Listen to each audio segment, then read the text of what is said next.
नेता, अभिनेता, गायक, प्रचारक, रणनीतिकार, ऑल इन वन। जी हाँ, ऐसी शख्सियत हो तो फिर परिचय की मोहताज नहीं होती है। मनोज तिवारी जी हमारे साथ हैं, जोरदार तालियों के साथ उनका स्वागत है। मनोज जी, हमारी ये कॉन्क्लेव है शहर बनारस, और कोविड के कारण हम लोग इसको थोड़ा डिले करें और अब यहाँ पर आए हैं। और जब शहर बनारस की बात होती है तो बनारस से आपका रिश्ता तो बहुत पुराना जाता है।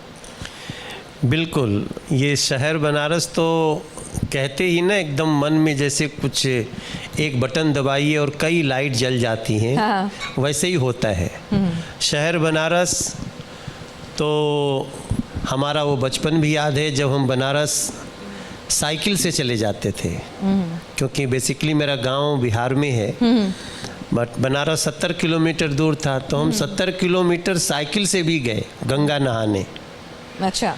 और जब बनारस आ ही गए हाई स्कूल के बाद, तो फिर वो घाटों पे जाना, थोड़ी पानी बढ़ने पे कुद्दी लगाना और गंगा में तैर तैर करके हम लोग तैरना सीखे। तो कुल मिला के फिर गंगा तट पे माँ शीतला के मंदिर पे गाना, वो मैंने तो इस पे पूरा गीत ही बना दिया ना कि कब छूटा गांव नहीं जाने, कब काशी लगी याद आने, कब अंजोर हो गईल, कितनी कृपा कैलू मैया जगत में शोर हो गईल। मुझे तो, मैं समझता हूँ जो भी दुनिया में जानते हैं उसमें बनारस की माटी कड़कड़ का असर है। तो शहर बनारस तो हम लोग लेके घूमते हैं। और आपका तो मिजाज भी, आप कहते हैं, अभी आपसे जब बात हो रही थी मेरी, तो आप कह ही रहे थे कि मेरे अंदर तो बनारस ही बसा हुआ है, काशी बसी हुई है मिजाज में भी। नहीं, वो तो जा ही नहीं सकती, वो तो जलने के बाद भी नहीं जाएगी। काशी का हो गया वो काशी का हो गया। निश्चित रूप से काशी एकमात्र शहर नहीं है। काशी को एक संस्कृति की तरह देखना है।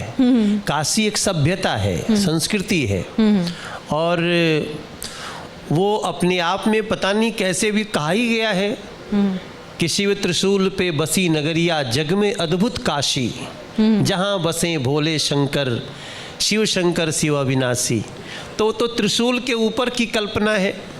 पता नहीं वो शास्त्रों में कैसे इस बात को क्या कही गई, इशारा क्या है, क्योंकि हम तो इंसान बहुत सारी चीज़ों को सुन लेते हैं तो मान लेते हैं, कई बार नहीं मानते तो थोड़ी बहस करते हैं, लेकिन ये मान के चलते हैं कि काशी शिव जी के त्रिशूल पे टिकी हुई है, और इसीलिए काशी का कोई अनिष्ट नहीं कर सकता है।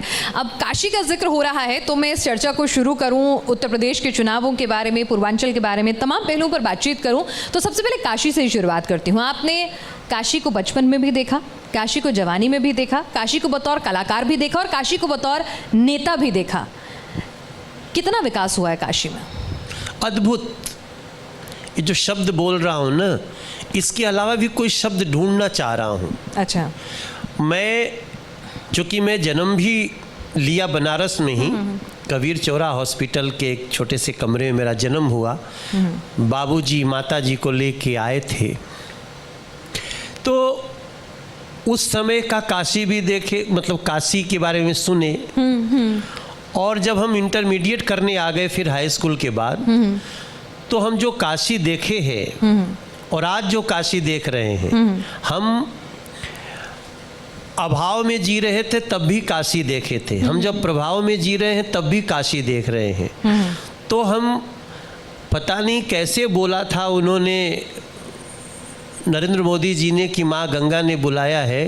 वो बोले न बोले, काशी में रहने वाले लोग और आसपास के लोगों का ये विश्वास है कि माँ गंगा ने ही बुलाया है। सदियां बीत गई, हम गंगा के प्रति कभी उस भाव को नहीं भूले। गंगा मैली होती रही, लेकिन हम उस गंगा को पवित्र समझ के ही आचमन करते रहे। तो कहीं ना कहीं तो उनको आशीर्वाद देना था।